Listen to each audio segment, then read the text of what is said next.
Hello, the very first batch of new Weekly Shonen Jump manga of the year, as just said, and it has it at a pretty bad time for me, so we'll be having a video on the first two manga of the batch instead of the usual one per video. But honestly, I think this works just fine because there are some similarities between these two titles that makes it interesting to talk about them at the same time, so let's just jump into the very first one, Under Doctor by Kyo Tanimoto. This manga's introductory chapter takes place entirely inside a plane where someone is getting a tummy ache and in dire need of a doctor. Enters not the main character, as is asleep, but instead an hospital director. He inspects the patient and comes to the conclusion that he has a serious case of food poisoning, and so the plane needs to turn back so he gets some medical attention.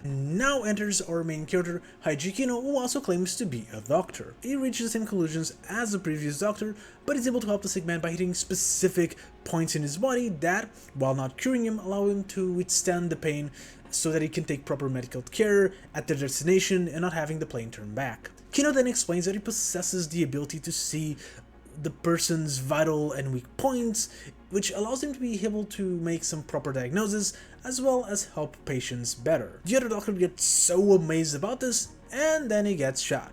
Yes, there are terrorists inside the plane, and they're threatening to crash the plane if they don't get 20 billion yen in about an hour's time. During this confusion, Kino is able to take the wounded doctor into the cargo hold to save his life, but the doctor concludes that an operation of this size should take at least 90 minutes, so it's useless to spend the time doing that, and instead Kino should just focus on saving himself. But Kino is an amazing and super spectacular doctor, and so instead of 90 minutes, it takes just a measly 98?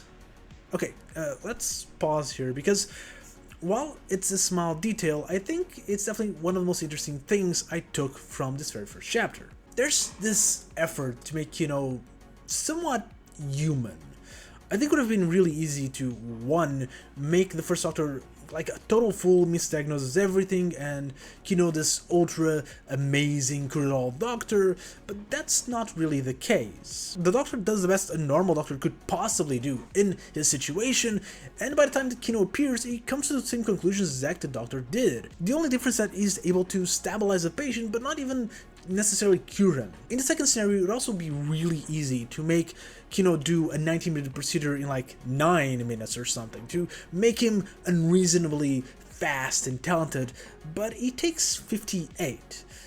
It still shows him to be above, even the highest level of doctors, but not at speed where it's ridiculous. 58-minute procedure still takes time, and it's still very risky, especially in a situation like this. As someone who's so used to just seeing battle shonen main characters completely decimate opponents in their very first chapters, this actually felt like a breath of fresh air, even though he does just completely decimate his opponents, because that's what happens next. He goes back up, he uses his ability to see weak points and just beats all the terrorists and then jumps out of a plane because he's some sort of underground doctor.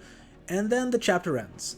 All things considered, there really isn't too much to it in this first chapter, other than introducing the main characters, personalities, and ability. You do get a flashback that shows his father that wanted him to use his ability to be an assassin, but even that it's barely a page long. Like, you come out of this barely knowing anything about the actual premise of the story. Who's Kino? Who's this doctor? What is his goal other than just helping people, which, he could have done in a normal hospital?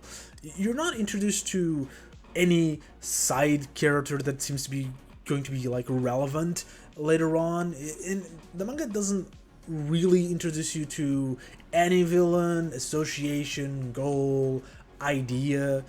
While the chapter is pretty enjoyable as is, it definitely lacks any kind of hook to make you want to go back for a second chapter. Now, normally in these videos, I'm recording and releasing them the week that the chapter comes out, that the new series starts, and so I only have access to the first chapter. That is not the case today, so I have read the second chapter of this manga, and without going too much into the detail with it, it does expand things a little bit. It seems that Kino is supposed to be this off-the-record doctor that takes shady jobs given to him by his partner, with the one that we do see in the second chapter actually being associated with the government, and then shenanigans happen, he has to beat people up. It's a decent premise that so far doesn't seem to be really used in any interesting way, but we're only 2 chapters out.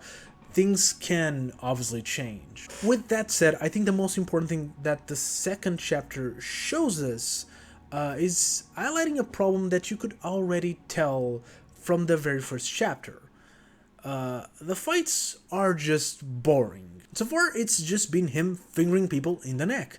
It seems to be going for a hand-to-hand combat manga that do seem to be, popular lately since the rise of Sakamoto days, but this one just isn't hit. It lacks any kind of choreography or excitement so far. So, is it going to survive?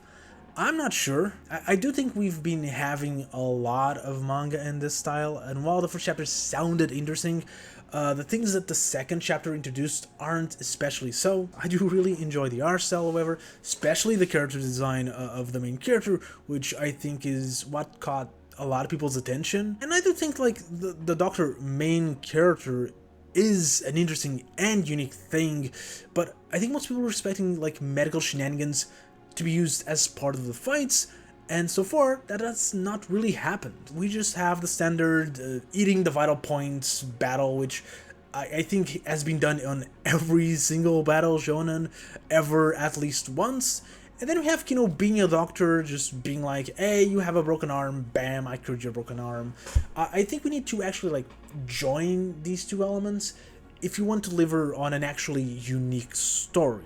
Doctor battle shonen main character, just focus on that, because that's the unique element that the story has that will allow it to survive and stand out over the others.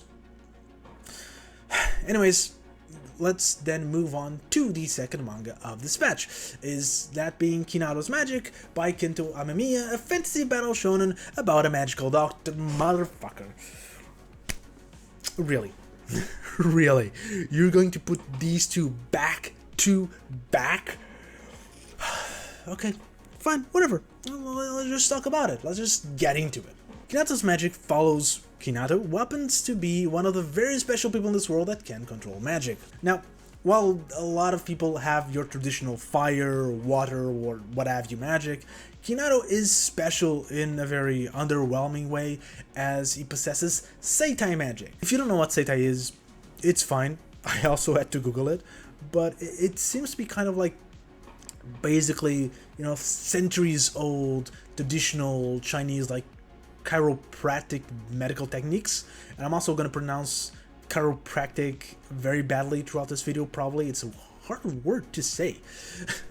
But basically what that entails in this manga is that Kinato is basically a chiropractor doctor who uses magical ability to control mana and help people with back pain and stiff shoulders.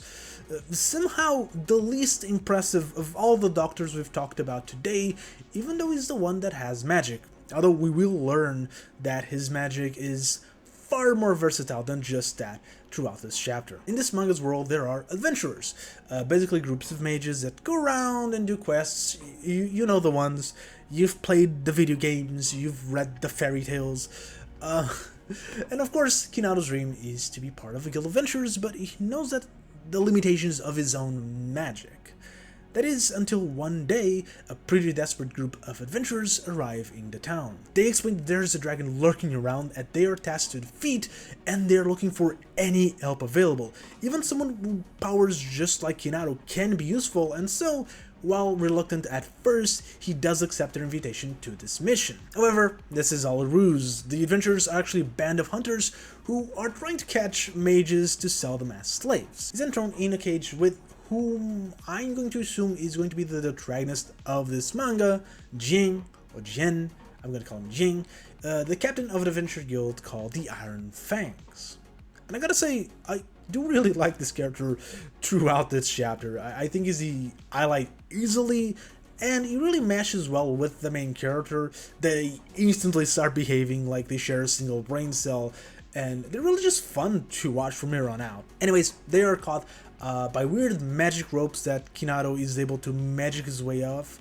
by manipulating the mana of the ropes, and that allows Jane to basically smash through every single one of the bandits, as while we don't really learn what his magic power really is, it seems to make him very fast and very strong, at least from what we could tell. But it's not the end of the chapter, because there was really a dragon that awakens amidst all the commotion, and both our characters fight the dragon, with our main character trying something new and pulling out like a Rasengan or something of the like that hits the dragon and puts him back to sleep again.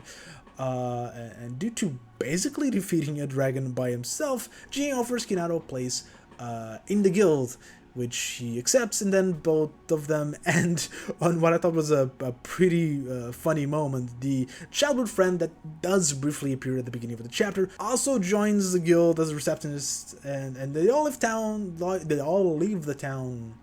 The end. It was a good chapter, I think mostly carried by the characters. I think all of them were pretty entertaining, even the villains, so I think that's the strongest point. And characters are always something that I personally value a lot. The art style is also really good. The character designs are great, the dragon looked awesome, the fight looked cool, everyone was very expressive, 10 points all around. However, there's definitely some things that in here that are worth talking about. Fucking hell, man! However, there are definitely some things in here that are worth talking about. The main one is just the timing, right? I mean, a manga about a mage that uses unconventional magic to fight, who is also this chiropractor doctor-esque character, right after a manga about a mage that uses unconventional magic to fight in The Mage Next Door, and immediately after a battle manga, Battle Doctor uses a bit of chiropractic techniques as well, with the previously mentioned Under Doctor. It's not necessarily that Kinato's magic feels the same as his too, because at the bare minimum, the fact that it has a bit more of a classic battle shonen with fantasy setting is very different from what the other manga are trying to do. However, classic battle manga aren't doing as well nowadays, because we've seen them for over 30 years, and if one is to stick now, it kind of has to have its own unique gimmick, and the most unique gimmick this manga offers is literally being done by other new manga in the same magazine. That's going to ruin the novelty that it could potentially have. The other major problem I have with this manga is that it throws that uniqueness out of the door midway through the very first chapter. I thought the concept of a healer main character was interesting. I don't really know how unique it is overall, because fantasy manga aren't really my thing. I don't really read them a lot. I assume Redo of the Healer does that from its name, and I think maybe Freyren. I only read like 5 chapters of that a couple years ago, so I don't really remember. Nonetheless, it is novel and unique to me, but Kinato's magic, for how much it's billed as, medical only magic throughout the first half of the chapter, really loses any logic once it starts using it to like relax ropes.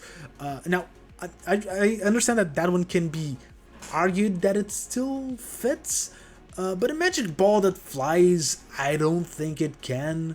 And he's also like able to like revive plants, for example. So there's not really a core understanding of his magic. Every time you use it, it seems to be completely different from each other. And for a manga that really tries to show him as someone who has, limited, weak magic, he really doesn't at all at any point after like the color pages. So that, to me, it's something that really ruins the battle aspect of this manga. Because honestly, I do kind of think that there are space for a more classic battle shonen.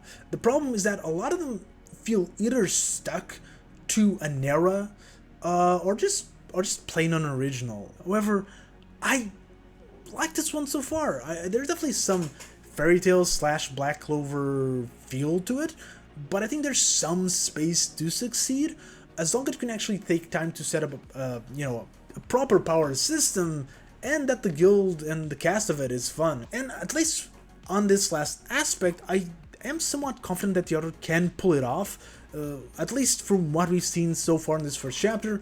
We'll just have to see if the guild gets introduced soon or not. So 2 doctors are gone, and next week we get the manga that I'm most excited for of this batch, as it is a pro wrestling sci-fi manga, apparently. If you want to see my first thoughts on that one, come back next week or consider subscribing. We always love that here. And if you want to see more first thoughts of previous Weekly Shonen Jump series, there is a playlist on the left. And if you watched till here, thank you very much, and I'll see you next video.